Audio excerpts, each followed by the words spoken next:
What's up, everyone? So this morning I am parked just around the corner from an apartment building that we are working on acquiring. We're currently under contract and we're actually in the phase known as the due diligence phase, or the inspection period. We have a limited amount of time where we can evaluate the property, do our research, and decide whether it is something that we want to proceed with or back out of the purchase. So I'm around the corner. We're going to go head over there, meet with some of the contractors, and get started understanding this deal.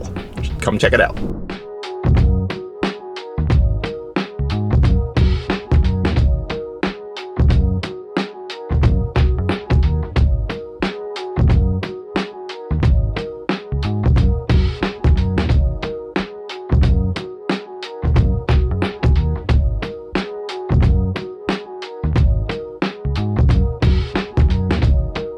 So guys, I'm actually really excited about this deal. You'll see it's right behind me here. It's a 2-story apartment building, consists of 13 apartments, and the unit makeup is 12 studios and 1-bedroom apartment, and it has a pool. The unique part about this deal is that it used to be a building that was master leased to a business, meaning that that business paid rent to the owners to rent all of the apartments, and then they subleased those apartments to their own tenants. Unfortunately, that didn't work out very well, and the entity that was subleasing or master leasing ended up not paying rent and getting evicted, meaning that the building is now currently totally vacant. It is empty, nobody in the apartments, nobody paying rent. So that provided an opportunity for us, because we can come in here. The current owners don't really want to go through the process of getting it all leased up, and quite frankly, because of the use for the building previously, it's in rough shape. It's not terrible, but the units aren't that great, and really to maximize this investment, we would need to go through and renovate the property. So I'll take you around so you can get a little bit of a view of the property, get a feel for it, but the short story is there's a lot of potential to add value here, and we're excited to do the project.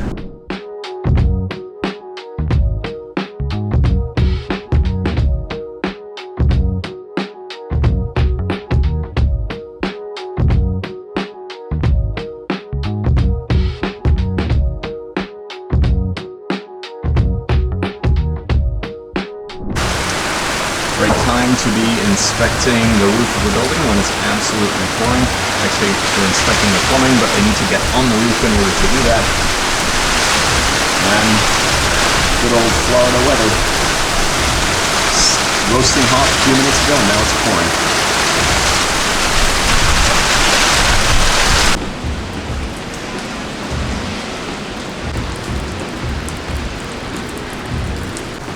So this is the clean out right here. Okay, so we're running the video camera down the line towards the property, inside the property.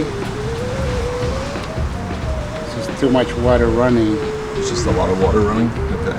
So what's going on? Right now, this clean out in front of unit 3. Okay.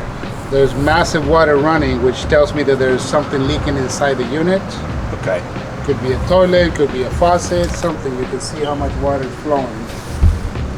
Okay, so we can see water flowing out of the unit in here, even though everything is shut off inside the unit, meaning there's a leak of some sort.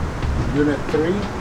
So guys, the first thing we did here with the plumbers is we took a look at the clean out. So that's these white caps you see outside on the ground, and we opened those up to see if there was any water flowing. Because the apartment building is vacant, there really shouldn't be any water flowing out of them. The units are all vacant, nobody living there, there should be no water running, but we noticed in multiple cleanouts there's actually water exiting the building, so there's a problem somewhere. So now we're opening up all of the units, and we're going to go in and start inspecting individual apartments to try and find if there is a leak somewhere that we missed during the initial walkthroughs. So guys, I'm here in apartment 11, and the guys actually found that the problem, or why there was water exiting the apartment, was simply that this flapper was leaking. They went ahead and fixed it, just needed a little adjustment on the chain. So not a big deal at all, thankfully. So that's one leak found so far.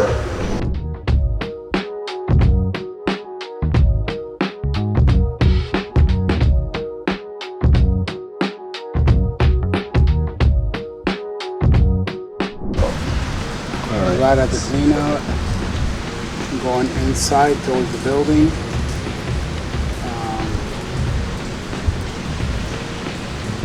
So we're heading from the clean out into the building. Into the All building, right. yes. This is line This is is cast iron, right? cast iron line for sure.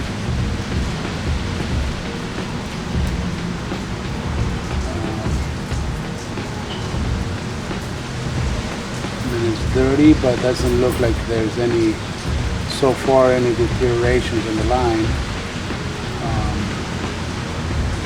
So we're not seeing anything crazy right now Nothing in this crazy. one. So this is okay. So it's about 20, almost 22 feet underneath the building. There's a channel, and that's created by what you said, sand and dirt, Sand and just dirt. running through Yeah. it. Okay. And will that eventually go like break through the bottom of the pipe? Is that Yeah, that's basically what already happens? that's already through the bottom of the pipe. Oh, it is. That's why so, you have so the that little. pipes- the pipe That's why has you have failed that there. little channel. Yeah. Ah, got it. So it's broken in the middle, and that's actually basically sand. dirt silt. already that has gotten in the pipe. Okay. That's why you see like a like a build up around it, like sand around it. Got it. Okay, so what you're saying is the top of the pipe is looking bad as well. Just Correct. so it's kind of corroded. Is that what we're looking at? Yeah. Also, water sitting on the pipe.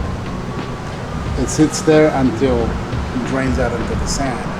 That's why it sits there. If the pipe was still solid, all metal, Yeah. water would just completely flow in. So water would flow through a normal Correct. pipe that's not in bad shape. Instead, it's sitting there stagnant and then just drains out through the sand in the bottom where the pipe is corroded out. Okay, so this is a locator, I guess, or what is it? It's going to sense the tip. The camera, the tip of the camera. Okay. Metal head.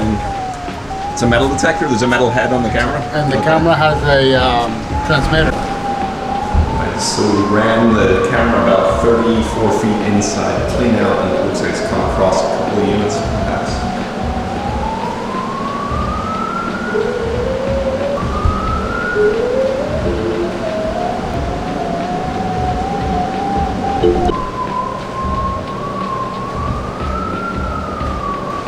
So the sound gets higher as it gets closer, is that what happens? It sounds higher and more frequent, yeah. So what are you looking for in here? I'm thinking this is your septic tank. So this is a septic tank. Because you see the clapboard, the concrete around it? Yeah. And they cut up around it to, Yeah, I think you're right actually. so I think this is a septic tank. I think you're still under septic. So this is on septic, not sewer. Unless they, So we're trying to figure out if we have found all of the cleanouts, because we've only got 2 here that we're working with, and so now the guys, the plumbers, are going into individual units, starting to run the water, and we're going to see if we can see that water flowing through either of the cleanouts that are here. That way we'll know if they're servicing all of the apartments or if there's another one that we haven't found yet. This is cleanout number 2. 2 in front of unit, what is this? 4, Unit 5, 3? 6. I think this is Unit unit 3 3. behind us. Three. Yeah. So right now the pipe looks pretty good, right? Right now it looks good. And dirty. Feeding that down instead of right now.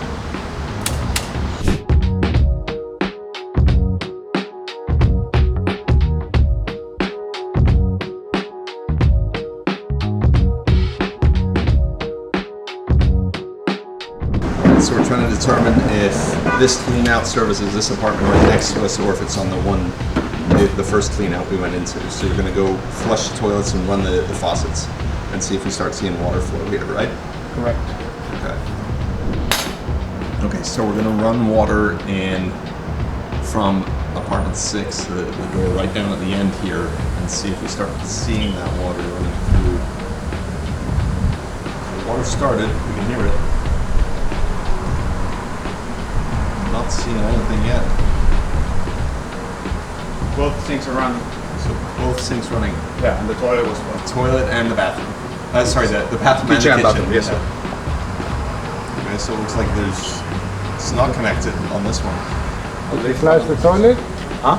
Did you flush the toilet? Yes, sir. And the bathroom sink is running. We flushed the toilet too. Okay, so there must be another clean out somewhere. Want me to run number 5? I'm almost at the 90. Okay, so See that? this is coming down the roof vent. Where can I get that? Okay, Roots in the line. so we've got roots growing into the line. So this is the roof vent coming from the roof on the 1-story portion of the building. And there are roots coming into the line, meaning there's definitely the line has failed. Okay. Wow. You can see it there. All right. So all around good news in this building. So we're now up here on the roof, getting some of the cement stacks up here. So as you can see, I'm up here on the roof, and behind me there's a lot of ponding. We had some rain earlier, which was good because it allows us to get a look at the roof and see if it's draining correctly. We already had a preliminary look at this with a roofer, and they told us that the roof is pretty much at the end of its expected life, so we're going to have to go ahead and replace this. And we now have the pool guy here, so he's going to look at the mechanical stuff, take a look at the pool in general, and give us an update.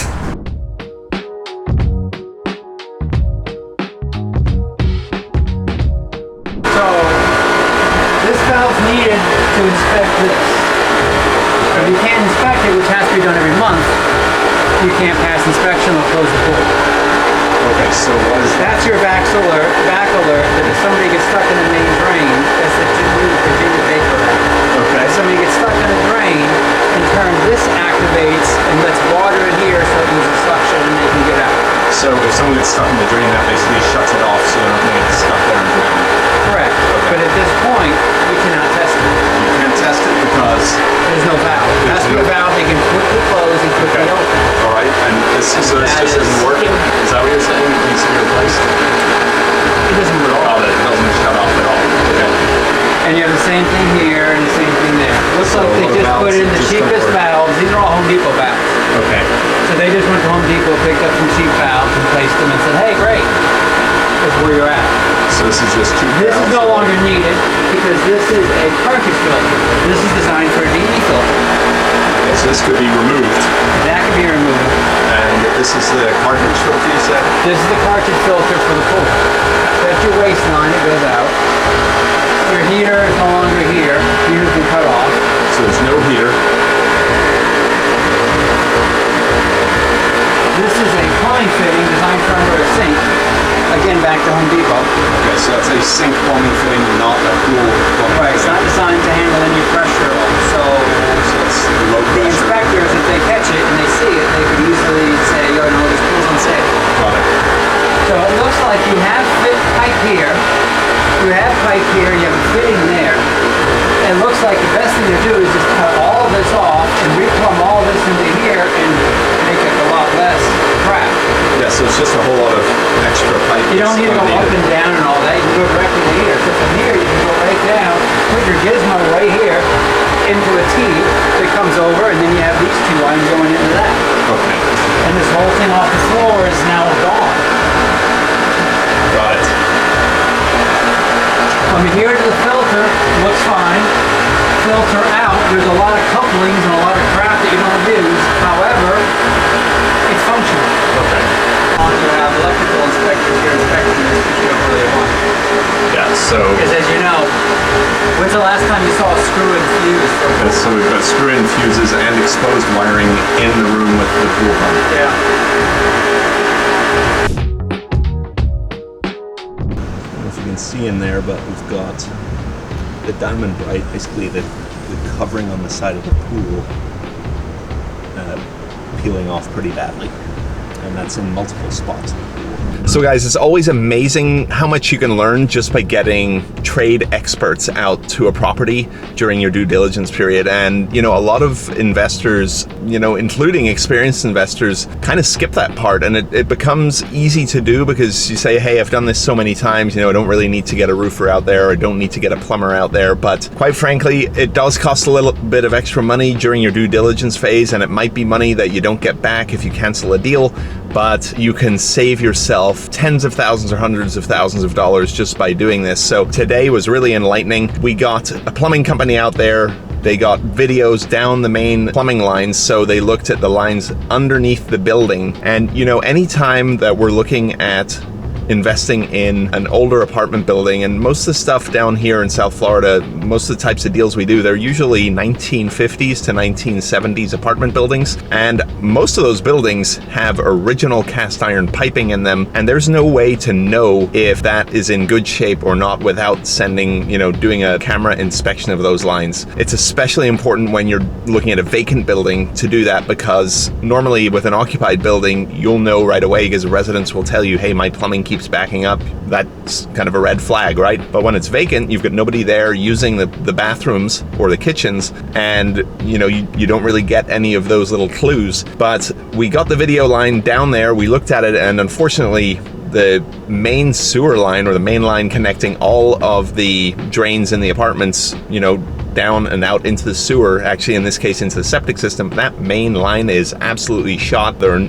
big sections of it that are just rotted out or rusted out. So that needs to be replaced in this building. Anyone who buys this building is going to deal with that, and the current owners are going to deal with it if they decide not to sell the building. So that's a huge big ticket item that we are going to have to evaluate. The other thing that we discovered is, obviously the pool guy came, took a look at the pool and took a look at the mechanical room, and that is also in really bad shape. So we were able to see from just our own inspection of the pool that the Diamond Bright covering on the pool surface was in pretty rough shape, but also the mechanicals, the pump and all of that stuff are really in bad shape as well. They're done poorly. They've got parts in there that have gone bad. The valves won't shut off and all sorts of other things. So that's another big ticket item, or a couple of big ticket items. That pool will have to be drained. We'll have to redo the surface of the pool, and then also change out a lot of the valves in the mechanical room. So big ticket items.